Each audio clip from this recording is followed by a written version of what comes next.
They don't expect these persons to say anything. They don't expect these persons to stand up. They expect these persons to just take whatever they shove on them. That's what they're doing. At Cyrilla in Drigsill, South Andres. But Cyrilla, I need you to know that I'm coming for you. We did a write-up on them before because there were some persons who had some issues with them. And now they're showing their true colors. They're doing these things to make people's lives miserable. But I want them to know, you will not get away with what you're doing, Cyrilla. Bahamians, we have to stand up.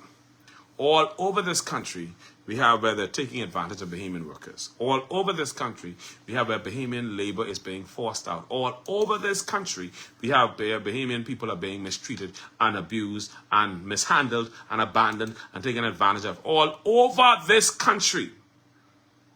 All over this country. And something must be done to prevent these things from happening. There must be someone who's prepared to stand up with the Bahamian employees to fight against this scourge of foreign invasion that is seeking to destroy the Bahamian employees. Listen to this letter. This is one of the employees who was fired October 31st. Dear Madam, letter of termination with notice. Because they fired the person with notice. Because if it was a summary termination, they would fire without notice. They don't have to give you no notice because it's a summary termination. This letter confirms our conversation wherein Cyrilla, and they spell the name funny, club has terminated your employment effective October 1st, 2025.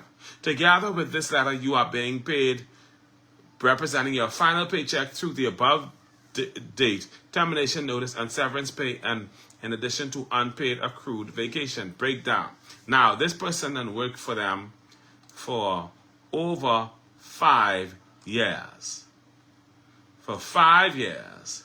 And they want to give this person $1,700 for 5 years for termination without notice.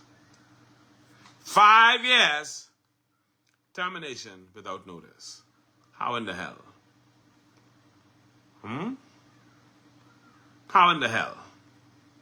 This is the letter. I got the letter right in front of me. And the letter is signed by Mr. Jonathan Watt. Cyrilla, who has fired this person with notice, is saying, we wish you every success in your future endeavors. So why are they just firing these people? And we have the letter as document to say that they say they fired the person with notice. Say they discussed it, they had a conversation, and they've terminated the person. How in the hell? And when the person refused to sign because they said, no, you have more money for me. They took a photo of the letter and sent it to TMI. And they're saying, TMI, please fight. We had another young man, another young lady, different people who are reaching out to us, who've told us horror stories about what's been going on and how they were unceremoniously terminated without cause. You know, and this is unfortunate. But this is what workers have to endure in this country, and nobody is standing up for them. But I'm going to be sending this, of course, to the Department of Labor. They don't got no labor department in South Andres to fight. They only got Leon Lundy. And Leon can't get out his own way. But hopefully Leon will hear this, or somebody will bring this to his attention, and he can fight for these persons who are suffering at this resort. This is very unfortunate, very concerning. Very troubling. And it should not be happening. It needs to be addressed. It's a hot mess down there.